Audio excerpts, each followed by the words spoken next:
Welcome everyone to the Delphi Economic Forum. Today's discussion focuses on a critical issue for both Greece and the European Union: external challenges in the Eastern Mediterranean, immigration, security, and of course the region's future. We are fortunate to have distinguished guests and speakers with us.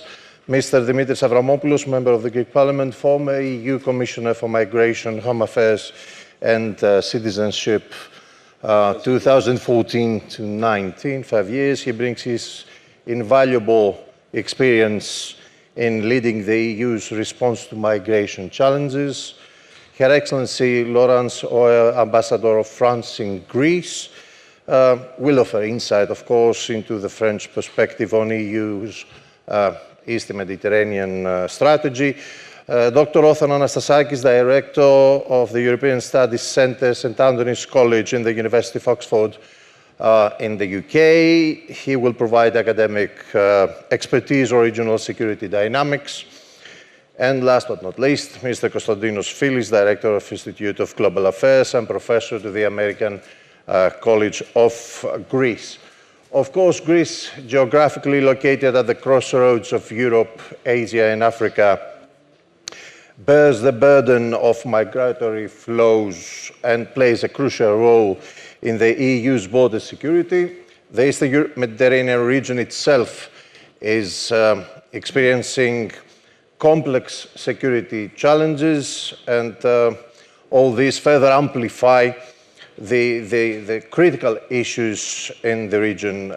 Let's open the floor for a discussion on how Greece and the EU can navigate external challenges and ensure a more stable Eastern Mediterranean region. I will start with Mr. Avramopoulos. Considering your experience as an EU Commissioner for Migration, how has the EU's approach to migration and asylum changed since 2015 and the refugee crisis that we had those days? Mr. Danezis, you touched a very sensitive point, because when I was designated European Commissioner for Migration and Security, I could never imagine that in 5 months' time it would be the main topic on a global scale, because migration and security were mixed up. We had the very first terrorist attacks in the year 2015, and the very first uncontrolled migratory flows, especially from Eastern Mediterranean. So, Juncker called me and said, Dimitris, it's your portfolio. I believed at that moment that I was the lucky one to have a smooth portfolio. I could never imagine what would follow up. So we started building from scratch the European migration and security agenda, which was not very easy, I can tell you, because to convince 28 member states to coordinate and agree on a common policy on migration, for me, it was a great experience. Because what's the problem in Europe? In Europe, unfortunately, it's not compared, it cannot compare with the United States. We do not have a federal system. I mean, we do not decide in a way that we can oblige countries and members to respect the final decision, because every country has its own policy on that. And finally, we made it. In the year 2016, we adopted the Common European Agenda on Migration. We all remember what happened at that time. The situation was under control. But let's go to the hottest point of that. Migration was not just a phenomenon of that time. It came here to last. The moment we are here in Delphi, it's good to know that more than 400 million people around the world are on the move. So it has become a global issue. I remember I had proposed to the Secretary General of the United Nations to convene an extraordinary assembly of the United Nations to discuss the issue, the global base. Well, a lot of rhetorics, a lot of nice words, but at the end, the decision that was made was not implemented. We are confronted with huge challenges. And then we had the security issues. And some believed that security was linked to migration. Just for you to know, all these, the perpetrators of the terrorist acts in Europe were not migrants. They were homegrown citizens in countries like, the ambassador knows that very well, in the attack on Bataclan and in other parts of Europe. So we had to cope cope with a very complex situation. The migration is here. It will be for the next decades. So are we prepared for that? Is Europe prepared? Is the whole world prepared? I'm not sure. And the last pact that was agreed the other day by the European Parliament, of course it has to be approved by the European Council. I am not sure that it will succeed. I'm not sure it will succeed because it brings Dublin from the back door. This is my question, having lived this, having experienced migration in the beginning of this crisis. But on the other hand, we need migration. We need to open legal ways for all those who want to come to Europe. What is happening exactly? All these desperate people, they want to come to Europe because Europe is a safe destination. What is behind that? What are the root causes of migration? Dictatorships, civil wars, climate change. They all want to move to a safer harbor. And Europe is, even today, the safest place to go. Within Europe, we had two destinations, Germany and Sweden. This is how it started. But Germany is over-congested now. They cannot stand any more refugees and migrants there. And then we had another problem. Who is refugee and who is migrant? All these hot spots that were set up on the borders of the European Union, they had a very hard work to do because you don't know who is in front of you.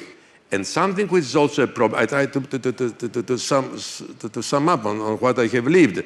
Most of the countries where these migrants come from, or refugees, they don't want to take back their citizens, their nationals.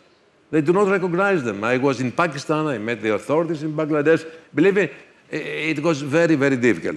But on the other hand, we need migrants because Europe is an aging continent. You know that, compared to Africa. So we need people to work here, but we have to open legal ways. And this is what has been somehow predicted by the new pact. Will it work? I don't know, to be frank with you, because migration is still out of control. Mm-hmm. This is the reality. I want to share with you my experience.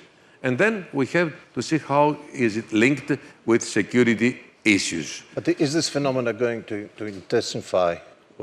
Definitely, especially what's happening right now in Middle East and in other parts of the world.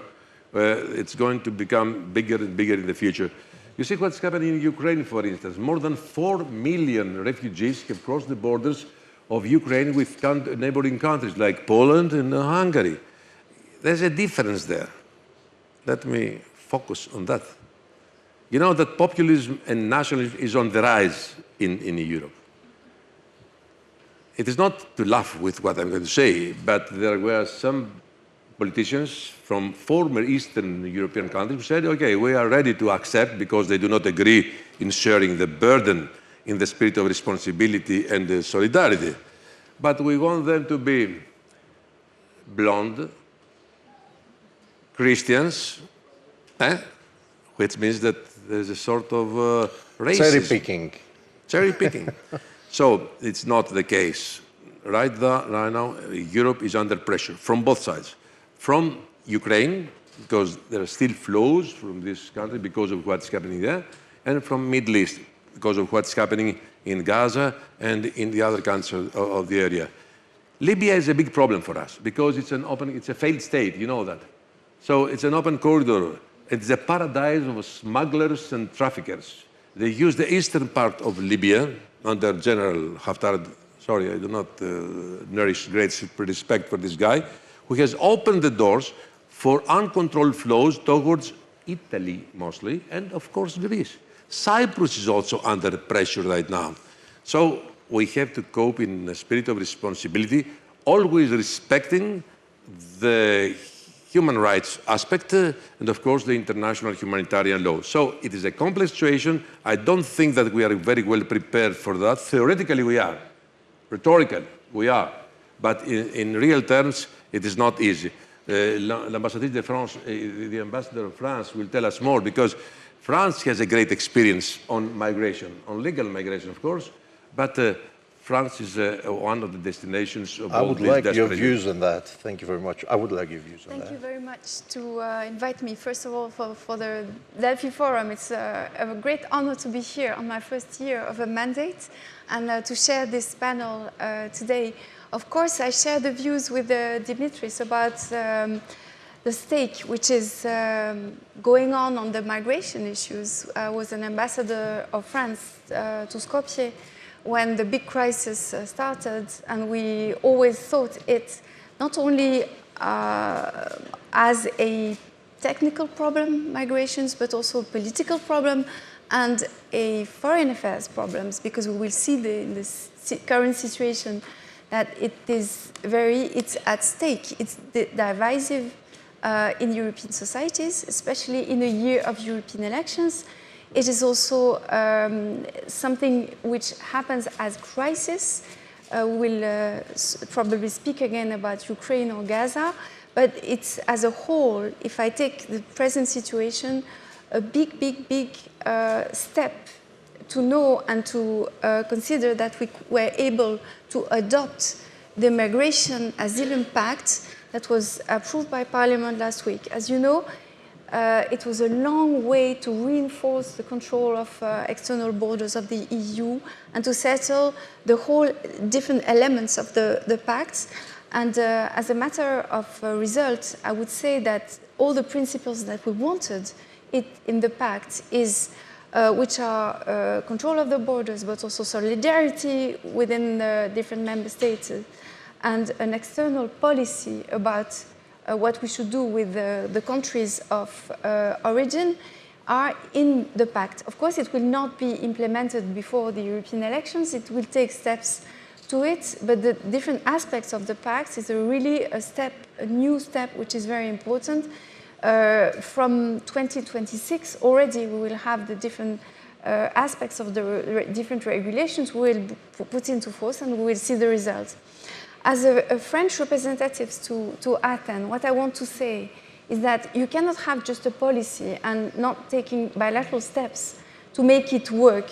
A lot of things in the EU work only if you have very strong exchange of good practices, good cooperation on the borders, good cooperation on the technical aspects. I would imagine that we could speak a little bit more about the new steps of the regulation.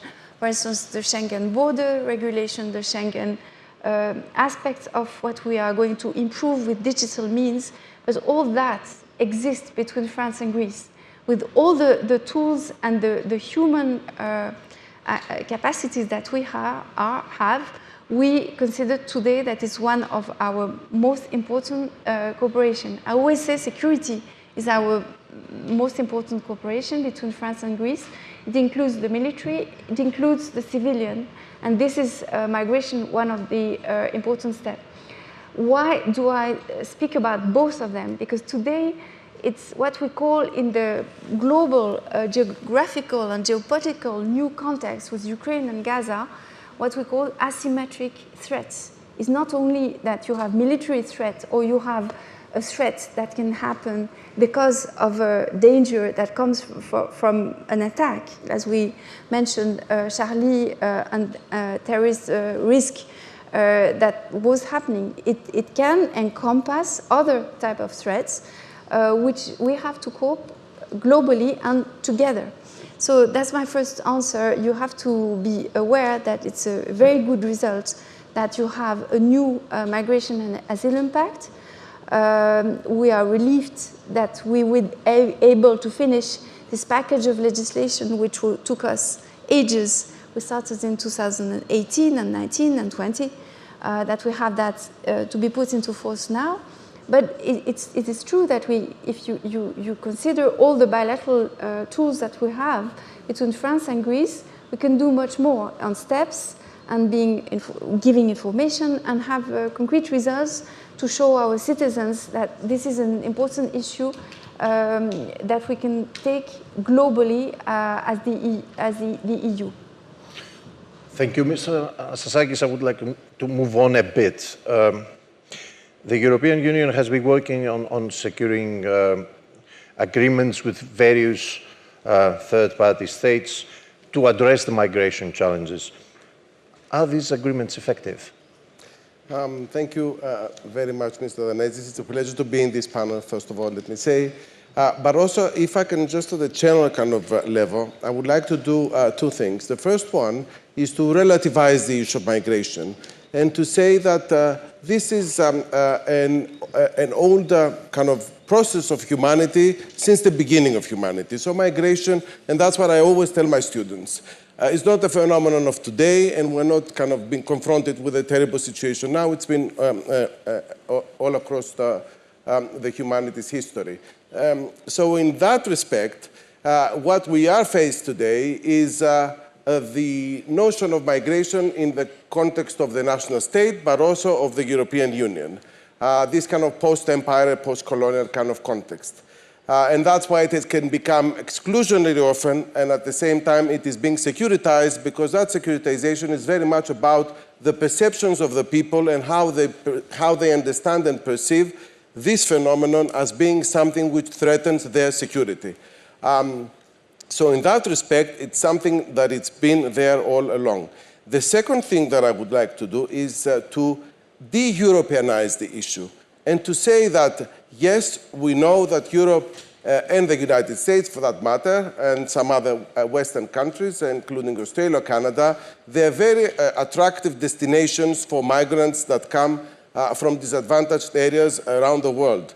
Increasingly, as Mr. Avramopoulos said, because of the scale of the wars that we are seeing right now in the world, we would probably be seeing this even more. Europe, for obvious reasons, is a destination, and in particular, some countries. But I would like to testify here as well that also some countries which are centers of, or transit countries that we consider, and I'm thinking right now of Turkey or Egypt, that has got 9 million in Egypt, we understand, and maybe 3, 4, or 5 in Turkey, they themselves are also destinations of refugees. So it's not that everybody wants to come to Europe, and that is very important for the strategy that the European Union is trying to put forward, because if you perceive the migration issue and all those migrants coming, that they're there in the transit countries waiting for the door to open, or in whatever other way, legal way, to kind of cross the sea and come into Europe, we are not having the full picture, I believe. And that is affecting then the way that the European Union is putting together its framework. As a threat, it may not be doing a very good job, because when, and that has been a very big criticism, because that's the way that then you collaborate with authoritarian rulers, and by collaborating with authoritarian rulers, giving them money to address that phenomenon, which you want in order to protect yourself, you are actually giving them a lot of strength. And that we have seen in Erdogan's case, because of the migration discussion with the European Union, he became quite omnipresent. At various points, he was threatening he would open the doors here or the doors there, but also within his own land, how he would use a migratory issue in order to have, to kind of create reactions. And I am worried a little bit, of course, also what's going to happen with Egypt as well, because we have an authoritarian leadership there as well. And, by giving ammunition to those rulers, of course, the EU has to think of realism as well, but also of the lessons learned from, from Turkey and Tunisia in the way that, and if we consider, that's my final point, those countries as destination as well, then it's a different way that you address your funding to them. And also to put conditionality, because that's something that is completely missing from the European Union right now when it gives that kind of money to those systems. Mm-hmm, mm-hmm. I see Mr. Filis is taking notes. He probably wants to elaborate on that. Yeah, actually I've been covered by the aforementioned speakers. Two things to add on my behalf.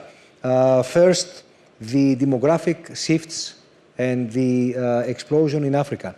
By 2050, Africa's population will double. Nigeria is a case that we should look into in a very detailed way. Nigeria today has a population of 220 million people, and by 2060, It will have a population of 470 million people, being the third most populous country in the world after India and China, surpassing the United States. If we add to this demographic explosion in Africa, but not only Africa, the fact that in Europe we have an aging population. There is no comparison actually between population in Europe and population in Africa.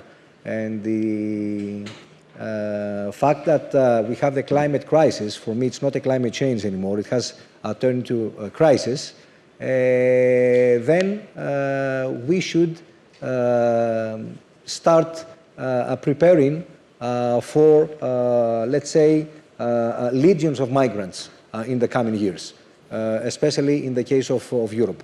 And whether we consider them to be a threat, a security threat, which is not the case, as far as I'm concerned, or a threat to our demographics, or an opportunity, or a challenge, the way we perceive the migration issue, which is a constant phenomenon, as Othon has very correctly, and of course Mr. Avramopoulos pointed out, the way we perceive it will define our policies. And one last point, we have some buffers. As European Union, we have created some buffers.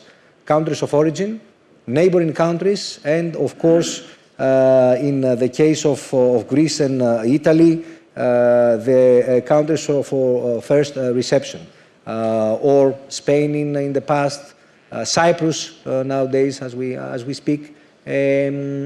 How the money, how the funds that we provide authoritarian leaders in most cases, again as very well said by Othon, how this money is channeled is something that we should take into serious consideration, and I fully agree with the point that Othon has made about conditionality, but again we cannot check how this money is channeled, and this is something really important. And the last point, neighboring countries are also of crucial importance. Why? Because people stay there hoping that something will change and they might get back. As far as nothing changes, they continue their trip ending to Europe. Definitely a broad subject, lots of issues on the table. You want to add something, Mr. Laurence? Let me tell you, because we talk about authoritarian regimes, Egypt and Turkey, there's a big difference. But anyway, I can tell you that the money never goes to the governments. It goes to NGOs and United Nations.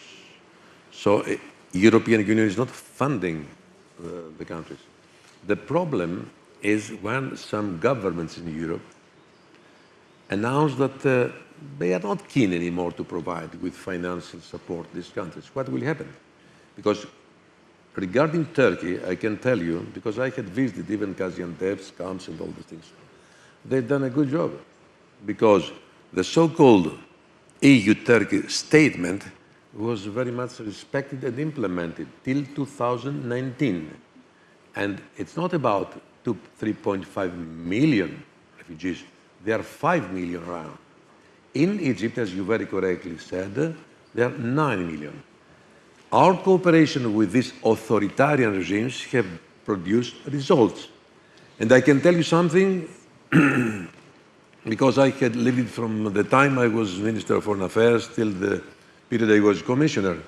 If al-Sisi had not intervened by overthrowing the democratically elected Morsi, who was the leader of Muslim Brothers, we would have there a second Libya, which would be a disaster for Europe. So it is good to make a distinction here, whether we have as interlocutors their governments or their regimes. We have to admit, if we really want to conclude an agreement with them, that we have to talk, to discuss with these leaders. And al-Sisi so far is fully respecting what we have decided. Now, regarding migration in general, as I said in the beginning, during my introductory remarks, migration came to stay. As Othon said very correctly, it's not a new phenomenon. From the very beginning of life on this planet, the populations were on the move. It was always like this. The problem is not that we have organized systems institutionally, so we have to cope with this reality. That's why I said before, we have to open legal ways, because we need migrants in Europe. As you, Constantinos, said before, Europe is an aging continent. It's not like Africa. You referred to Africa before. Africa is booming. In 10 years, 20 years from now, they will have doubled their population. And more and more waves of migrants would approach the European borders. Is Europe prepared for that? What we have done so far in the year 2015, we managed, as I said in the beginning, to adopt a common agenda on migration. But it's not easy. Now things are changing in Europe. I'll tell you why. Because the more populist and the far right-wing governments are getting power, most xenophobic behaviors will start in all countries, which is to the detriment of this policy. I want to be outspoken because now I can do that. Orban, for instance, Orban is hating migrants. It's incredible what's happening there. They have received some from Ukraine, but regarding what's happening in the area of Mediterranean, they are very reluctant and negative. And they're attacking openly the European migration policy. Let me predict something. Within some days, there will be the Council of Ministers to decide whether they will adopt the proposal of the Parliament. I am sure that Hungary will oppose to that. And this is a problem because it's not only Hungary, it's the Slovak Republic. You know what's happening there? All these former Eastern European countries, and it is a strange thing for me, they come from an internationalist approach of the world to a harsh, far right-wing stance. And migration is on the top. I remind you that Brexit, if it happened because of migration. All these populists there, they articulate the strong anti-migrants verb in order to convince the society that they have to leave Europe. So it is not an easy issue to cope with. It is linked also with security. We said it before. And there are countries that have suffered from that. But there, since you referred to security, I can tell you, because I was also responsible for that, in the beginning it was difficult to convince 28 member states to cooperate on security issues. To share intelligence is not an easy thing in Europe, because Europe, as I explained in the beginning, is divided on that. All national systems, the so-called deep states, they want to keep the ownership of information and intelligence for them. If there was cooperation between member states, things would be different. Even the terrorist attacks in France and in other parts of Europe would have been predicted and prevented.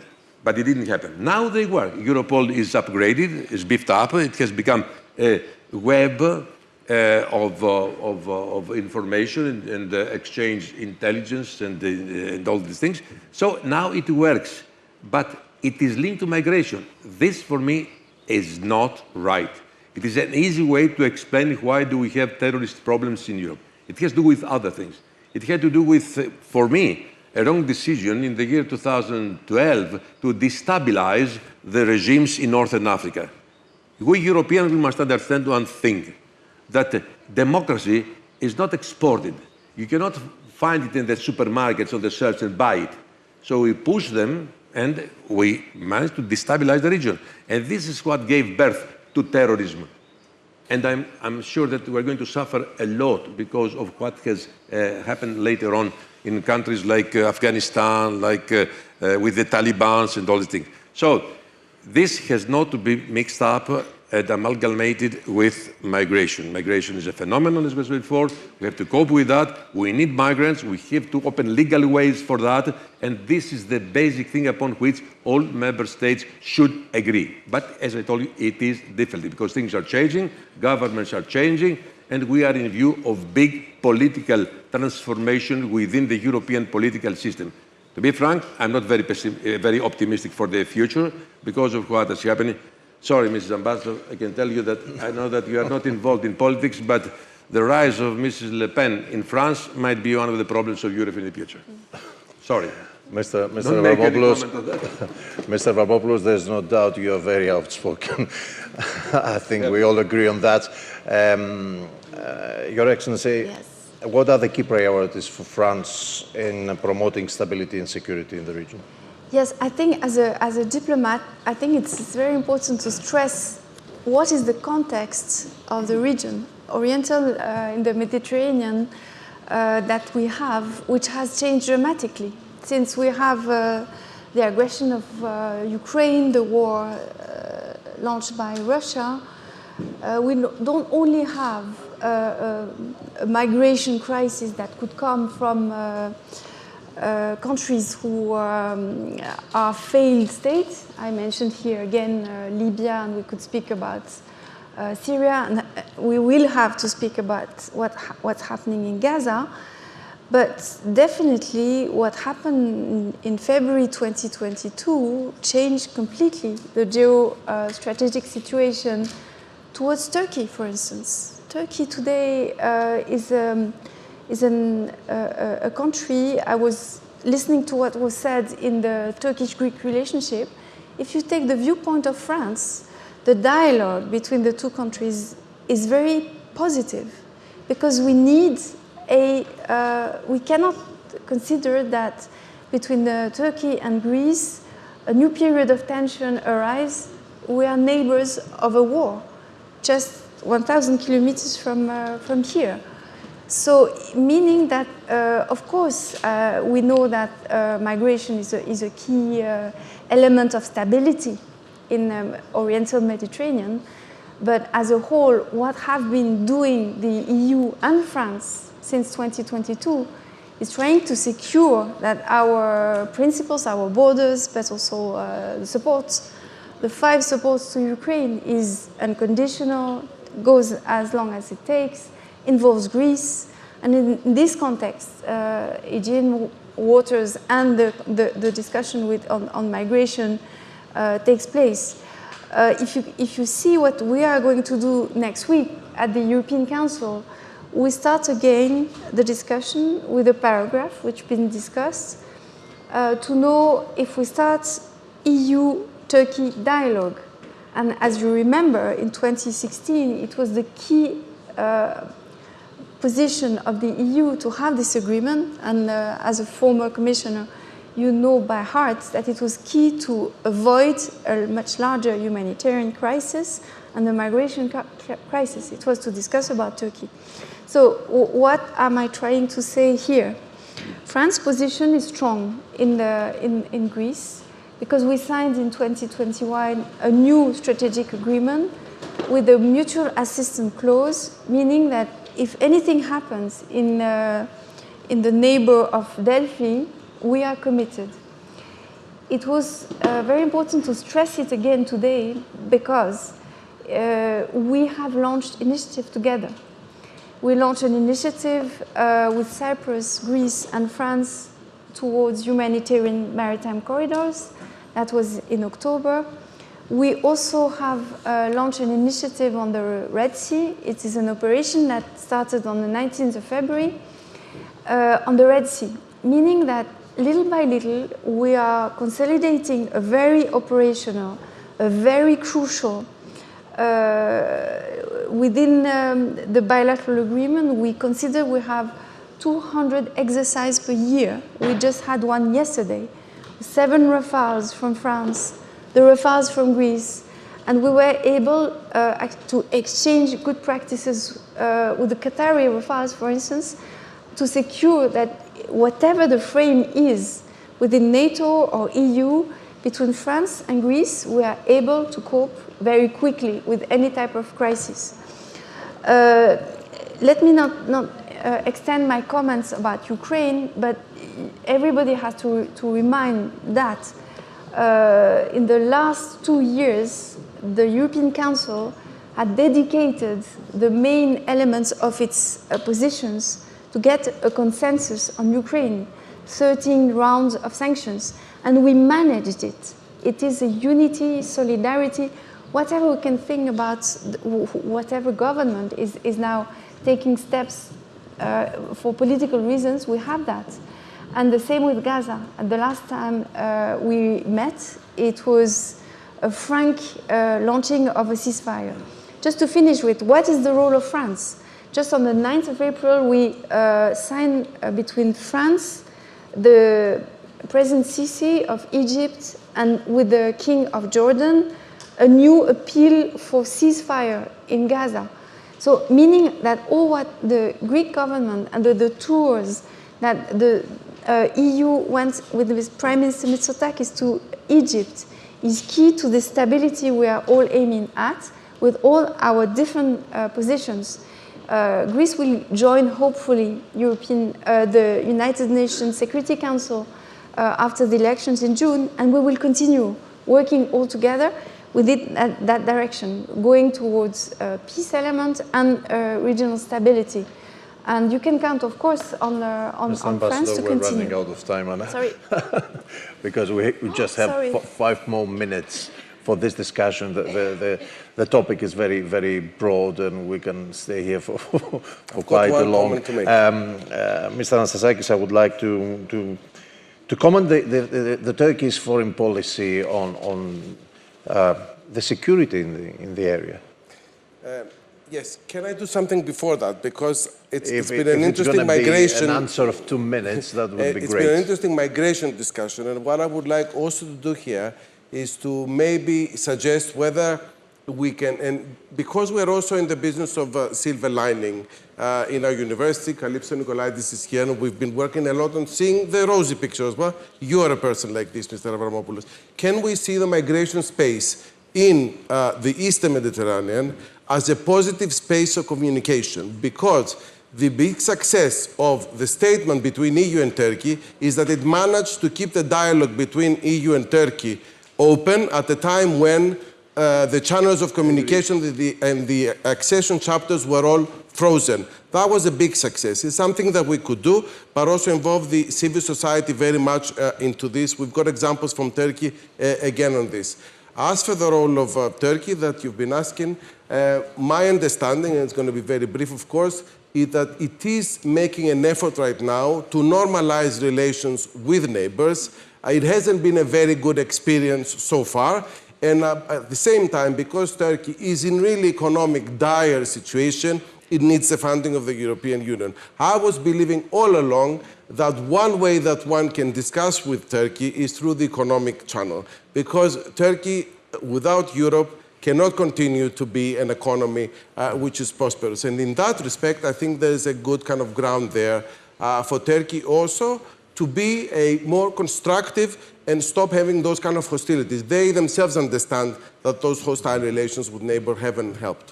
Thank you very much. Closing remark from Mr. Filis. What Greece's objectives should be moving forward? Well, normalizing our ties with Turkey is an absolute priority for us. There's no question about that. And we welcome Turkey's return to a track of normalcy, as Othon underlined. Of course, curbing migration flows is another challenge for Greece in the wider periphery. We have some synergies with Egypt, Israel, Cyprus. We should build on them. And definitely, Egypt is one of the elephants in the room, the other one being Turkey. There's no question about that. And that is why Greece aims at stabilizing the situation in very turbulent times. And of course, France's contribution in that respect, because let us not forget that France is a Mediterranean country, is of crucial importance. And a last remark on my side is that there are common challenges for neighbors to tackle them together. There is a tendency, a trend towards regionalization instead of globalization. In what sense? We have more challenges in common with Turkey and other neighbors than we have, for instance, with Latvia, Lithuania, with which we are members of NATO and the EU.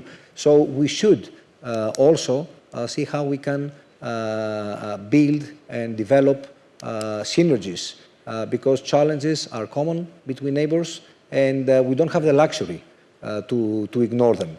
For instance, let's say an initiative, a plastic-free Mediterranean or something like that, is something that does not touch upon sovereignty, sovereign rights. So we can and we should build on the fact that in such turbulent times there are issues that unite us rather than divide us. Mr. Avramopoulos, last comment. You said 10 seconds. 10 seconds and you I can give you 20. You got 3. Well, first of all, let me tell you something very important. To manage migration in Europe, we need to respect 2 basic principles upon which Europe is built: solidarity and responsibility. They are not just nice words. They are stipulated 14 times in the founding texts of the treaties. So, is solidarity at stake or not? It will be proven within the next days. The second is about Turkey. I fully agree with you. This is a field where we can cooperate. We are from the same side. And this is a facilitator for the dialogue between Greece and Turkey, because here we represent the European Union. So it is good to continue on this path, and I'm happy to see that finally the decision of both governments is to cooperate on migration. So the conclusion is that it is something good. It has to be out of all these superstitions, the relations between countries. Thank you all very much for this discussion. Thank you all for being here.